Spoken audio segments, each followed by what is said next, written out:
Hi, everybody. Welcome to KubeCon, and actually the first ever, take that in your stride, right? Cloud Native Data Management Day. So welcome, everybody. We've got lots going on today, a huge packed agenda. I'm just going to do a little bit of housekeeping and stuff while people get themselves settled in. Hope everybody's excited. If you look at the platform that we're on at the moment, Accel Events, on the right-hand side, you will see a chat window. In fact, let me share my screen here. You won't see the chat window, but I just want you to be aware of it. I want everybody to get involved. If I do a quick screen share here.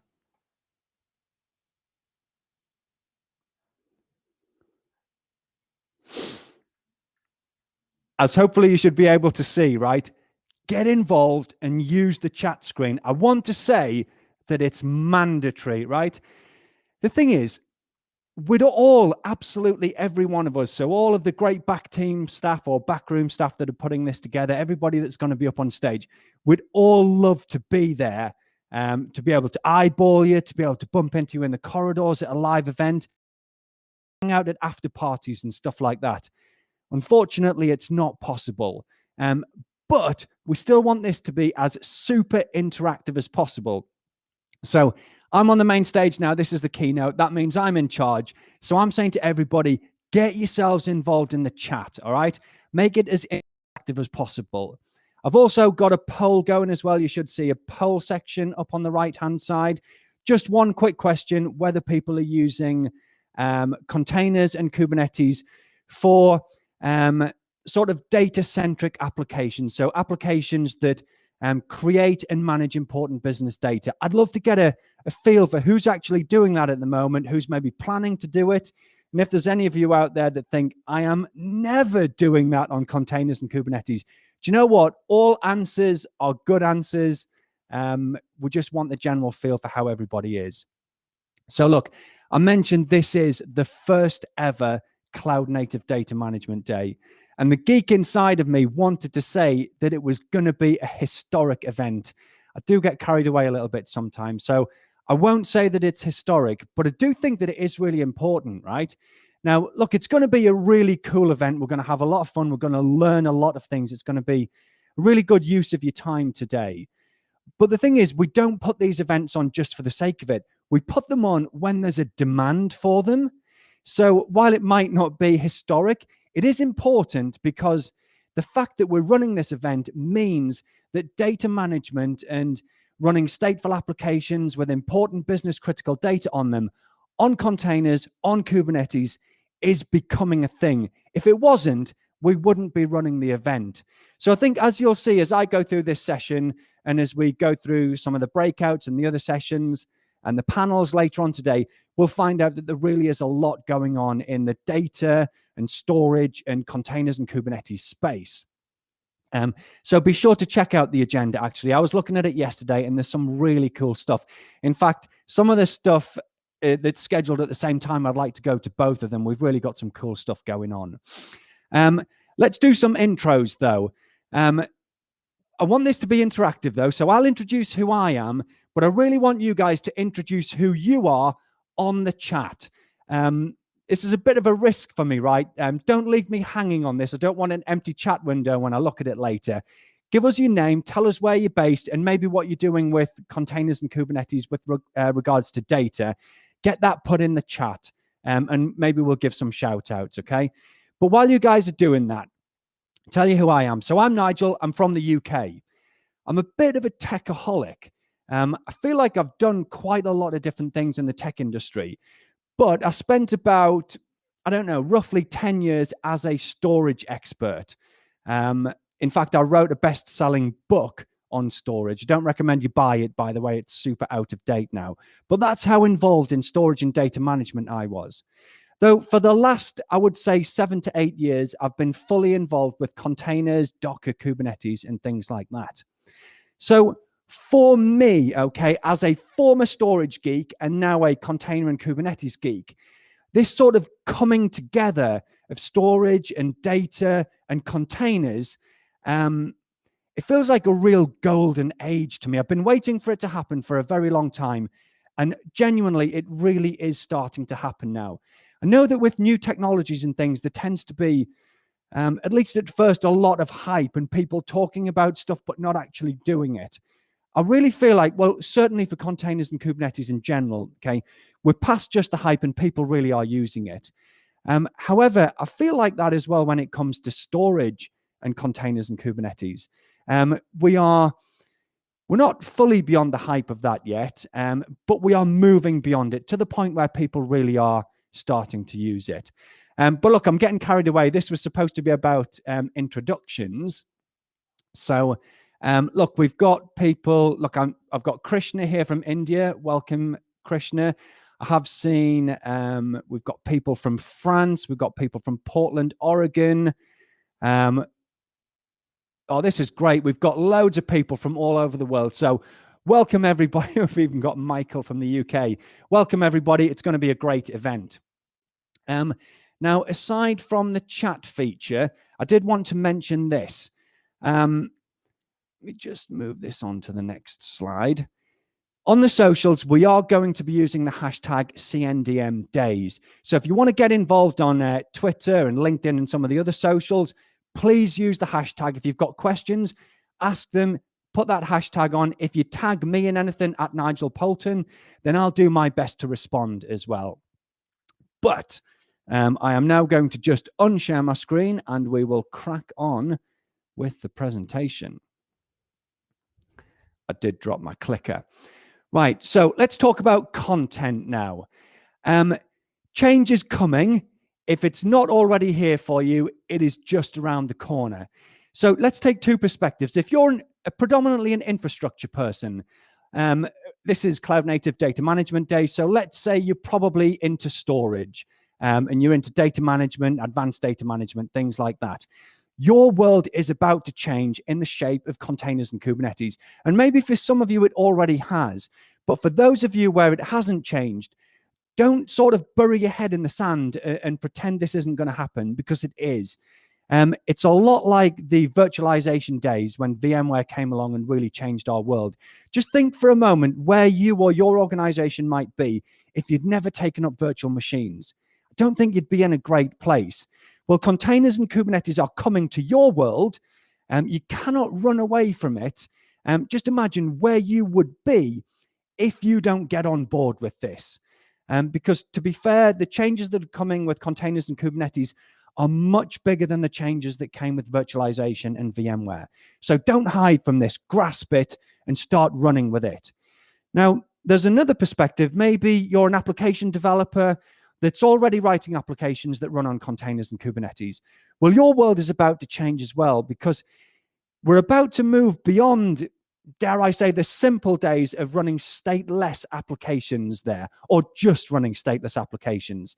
You're about to be landed with business critical, line of business, properly important customer and business data on your containerized applications.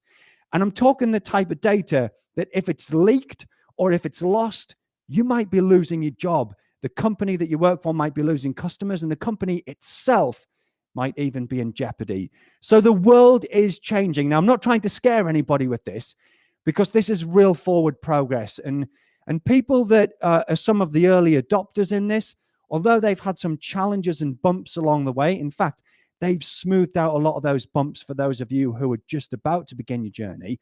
But those people who are several steps ahead on the journey are already reaping the benefits of this. So don't be afraid. Now, as much as I love Kubernetes and containers and stuff like that, I am a realist, right? So I will say right from the start, we're on a journey, that journey to bring important data to containerized applications on Kubernetes. And we're on a journey of getting containers and Kubernetes to a point where it can manage that data well, advanced things like remote replication, application-aware migrations, things like that. We're on a journey, but I won't lie, it's early days, okay? Only is it? Now stick with me on this. It's early days for some parts, but really some of the other parts of it are really well established and mature. So I'll explain a couple of things. So the CSI and the Kubernetes persistent volume subsystem, both of those are they're mature and they're fully baked. Well, look, nothing's ever fully baked in technology, okay? But they are well baked to the point that you can consume it and enjoy it. But I'm throwing buzzwords around, right? So let me back up for a second. CSI is an acronym for the Container Storage Interface. Now, that's, well, I think the name gives it away a little bit, interface.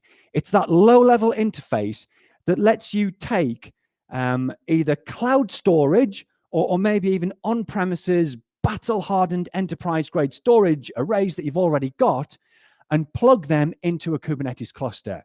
So you've got your high-performance enterprise-grade storage on one side, your Kubernetes cluster on the other side that wants to be able to access that storage. The CSI sits in the middle and lets that storage be surfaced inside of a Kubernetes cluster. Now, that is well-baked. So when I say it's well-baked, right, the CSI, it's an industry standard, okay? The standard reached 1.0 in November of 2018. It's like, I don't know, 2.5 years ago, something like that. Now, hot off the heels of that, in January 2019, the Kubernetes implementation of it went GA. So GA means in the Kubernetes world, production ready, okay? In January 2019 in Kubernetes 1.13. So again, we're still more than 2 years of the Kubernetes implementation of the standard being considered production grade or production worthy. Now, back to the CSI standard today, it's at version 1.4.0. So it has progressed from 1.0. But you know what? The kind of progression that we're seeing really is like this sort of incremental, small improvements and feature enhancements. In fact, actually, look, we quite often refer to things at a low level, like the CSI, as the plumbing.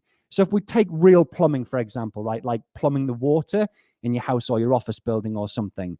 Well, as far as the CSI goes, all of the pipe work is done. You've chosen the boiler that you want. You've got all of your taps and faucets and things connected, and it's all working. The types of improvements we're seeing now, we're not drilling new holes in your walls or pulling floors up or changing your boiler or swapping out pipes or even turning the water off while we do it anymore. All of that disruptive work is done. The kind of enhancements we're seeing now, and I'm sticking with the analogy, right? But it's like put some insulation on that pipe that's close to an outside wall, just so it doesn't freeze, yeah? Maybe add an extra bracket against this pipe just to stop it moving when the water pressure changes. Like really just sort of incremental changes that make it more production grade. So that's the container storage interface, right? It's the interface that lets your enterprise grade storage with all of it, or potentially with all of its advanced replication and snapshot and migration features, plug into a Kubernetes cluster. Now, once that storage is available into your cluster, the Kubernetes persistent volume subsystem that is also generally available, so production grade and has been for a while, that allows you to take the assets from these storage systems, so I don't know, LUNs or file shares or object storage blobs or whatever, surface them in Kubernetes in a way that they can be consumed by applications running in Kubernetes. Now, all of this stuff, buzzwords and things like that, it's baked and it's mature, which is great. But I think we all know that's not the magic that we need to be able to bring our business critical line of business data-centric applications to Kubernetes, right? We need a lot more things to happen before we're going to do that. But it is good to know that that foundation that we're going to build on, that it's solid and it's in place. So I'm pressing the wrong button on my clicker here.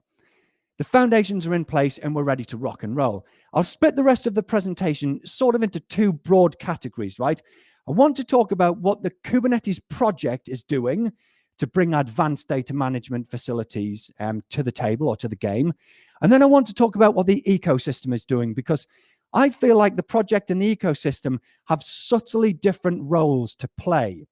So when I talk about the Kubernetes project, what do I mean? By the way, just before I go on with this, like I said before, please get involved in the chat, ask your questions.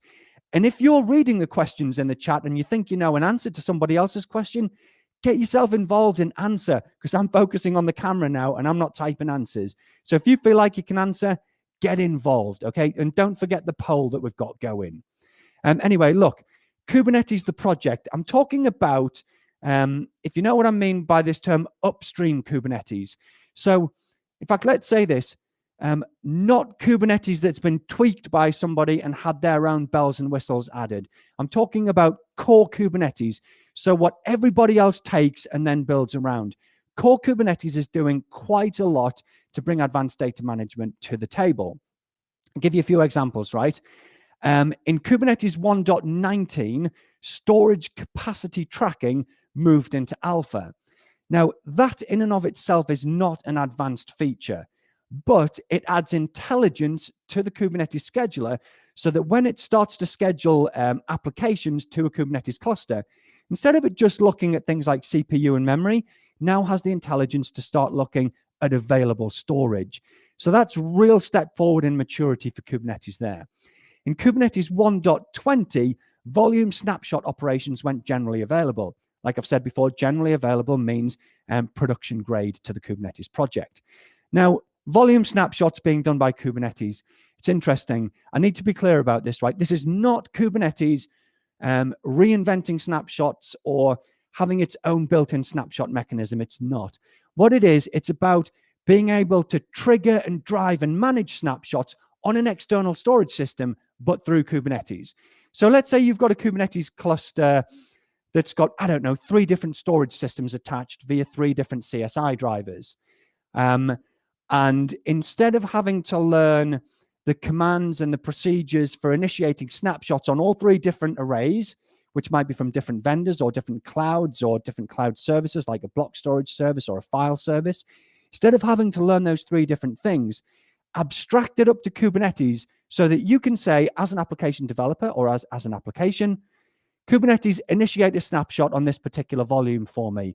Kubernetes has the intelligence to know which backend storage system that volume resides on and how to create and manage the snapshot.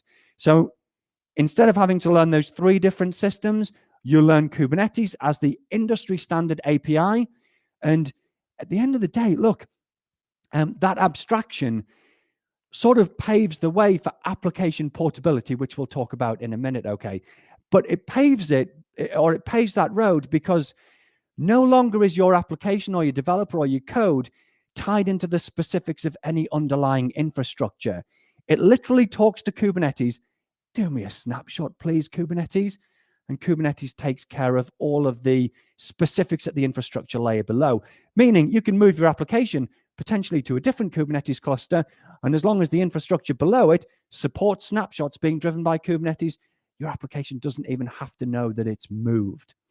Now, Kubernetes 1.21, which is the latest release, that also has some new features coming for storage as well. And you know what? There's loads of other things going on, like dynamic storage provisioning, which is, I think, been in alpha and beta for a little while. So loads going on from the project.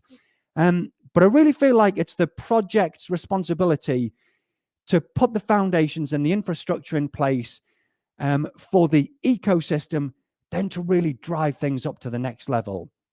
So let's talk about the ecosystem now. And I'm going to split the ecosystem into 2 parts, but I'm only going to tell you the first one for now. I don't mean any disrespect by this. I'm just trying to save it for the end, okay? The first thing is adding advanced features.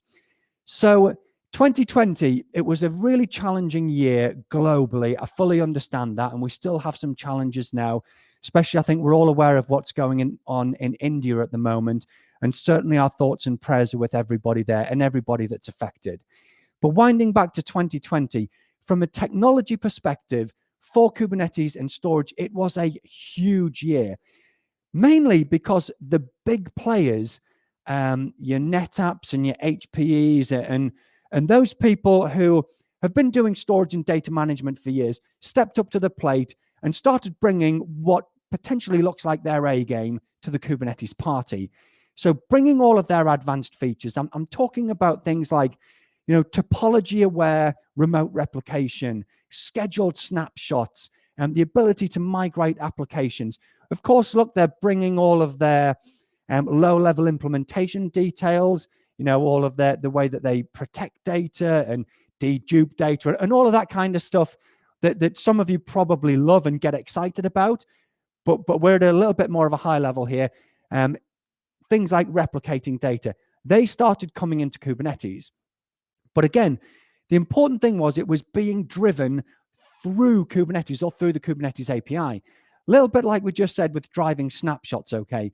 You might have, let's take that cluster again, that's got 3 different storage systems behind it, and from 3 different vendors, okay, with all their own command lines and their own implementation specifics, right? Well, we'll take the example of topology-aware remote replication, okay? Instead of learning and driving that through 3 different command lines, the vendors were stepping up and they were extending the Kubernetes API and adding their advanced features in so that you could, through the normal way that you would with a Kubernetes application, so through YAML files and potentially even the Kubernetes command line utility, be able to drive that remote replication.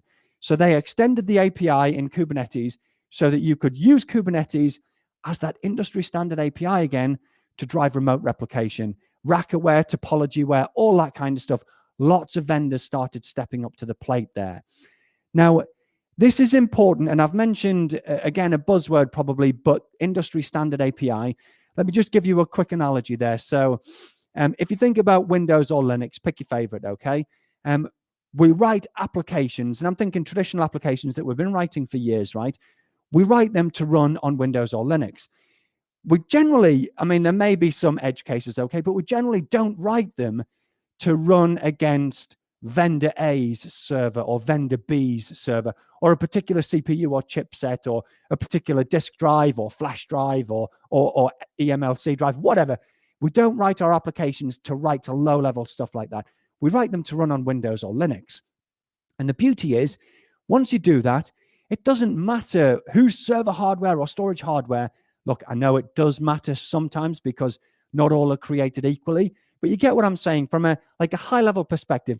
It doesn't matter if it's vendor A or vendor B below. As long as you've got Windows or Linux, your application's going to run. Well, it's the same with Kubernetes, right?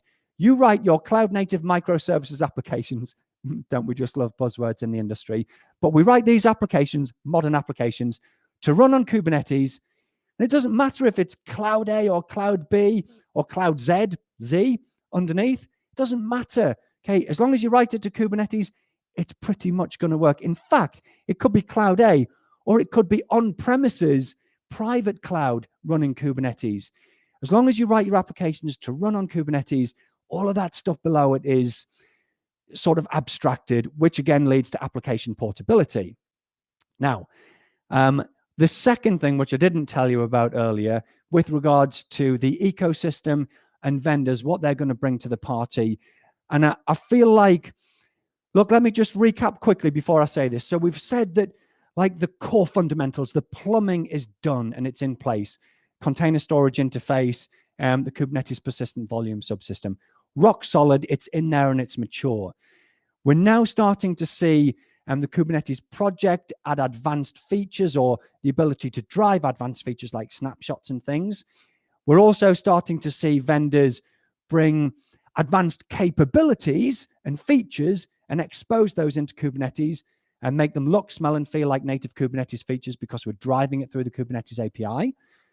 But we're not about features, right? I think those days, hopefully, if they're not behind us, they're starting to be behind us, where it's like a tick box war of who's got which feature. We're sort of moving to a place where we just need everything to be application aware, right? And this is what I think the ecosystem is still to bring to the party. So the ability not to almost have to care about feature implementation details, but to be able to say, look, I'm going to deploy whatever application, okay? Might be a Jupyter notebook or something, right? That's going to do some work for you. Excuse me. The ability to go to like an application store or whatever and say, I want to deploy that and I want a remote replica of it and I want to schedule some snapshots and I want the ability to be able to migrate it if site A goes down or whatever, fill out a few things and click deploy. Not care about anything below. Kubernetes will then take care of deploying it across the infrastructure behind the scenes. Then, and there's probably 2 aspects to this as well, right? You might want to initiate a manual application migration from one site to another. To be able to drive that from the click of a mouse or programmatically via an API, but in a really simple way without long scripts and getting the whole team involved just to be able to drive that. And for Kubernetes as a whole to understand what is involved in that application. So that application, it comprises a bunch of pods or containers, yeah? Probably a bunch of secrets and config maps, a bunch of volumes, some networking requirements. That's all bundled in the application. But the intelligence is there to say, when I click migrate, or the second element of this would be, if an event occurs, a failure or something, and we have to, maybe want Kubernetes to automatically migrate to a recovery site, that just to happen and not have teams involved saying, oh, let's get the documentation out, what's involved in this application, what's not. To be able to just have it done at an application aware level, that's what I feel is really kind of the missing pieces at the moment. So we've got the core fundamental things. They're in place, right? The project is taking care of that. The ecosystem has. We're now at the stage where vendors, look, startups that are born in the cloud, vendors that do cloud native storage, they're all at the party. Don't get me wrong. Your storage OSs, your Portworx, everybody like that, right? They're there. They're at the front of the game. We've now got the more traditional partners coming. They are bringing their A games as well. But we're sort of like, if this is the journey, I don't want to go off camera, we're like this far along, and we've got a long way to go. But it's always a moving target. But I feel like we're moving towards that application awareness. So look, I'm going to wrap up now because we're sort of getting towards the bottom of the half hour. I need to clear the main stage here for Andy, who's going to step up in a minute, tell you how at Civo they're using K3S and cloud native storage in a really cool way, actually, to build their advanced Kubernetes platform. And so we've got plenty of other things going on throughout the day, okay? We've got breakout sessions going on. Be sure to have a look at the calendar. I'm hosting a panel in I want to say, I'm struggling with time at the moment, probably about an hour or so, where I've got some amazing people on. We're going to have a lively discussion around where we need to go next for data storage. I want to thank everybody behind the scenes as well, right? To pull off an event like this is not a 1 or 2 or a 3-person task. We've got loads of dedicated people behind the scenes that are really busting a gut to make this a great event and a valuable use of your time. So I want to tip my hat to everybody in the background who's been involved there. As I wrap this, okay, I am going to stick around on the chat a little bit, try and answer a few questions. There may be a bunch of questions that I don't know the answer to or I'm not clever enough to answer. It's all good, okay? So I'll be sticking around. You guys feel free to stick around as well. But don't forget, Andy's going to be up on the main stage talking about what they're doing at Civo. We've got plenty of other cool stuff going on throughout the day. So on that, look, let's get involved in the socials. Hashtag CNDM days. It's not as easy to say as you might think. And look, everybody, just enjoy the rest of your day, but make the most of it by getting involved. If you have questions and things, don't be shy to ask them. Honestly, like I'm saying, I might not be able to answer some of the questions, and I'm not shy about that. We just want you guys to enjoy yourselves. So have a great day, everybody, and I'm going to sign off the main stage.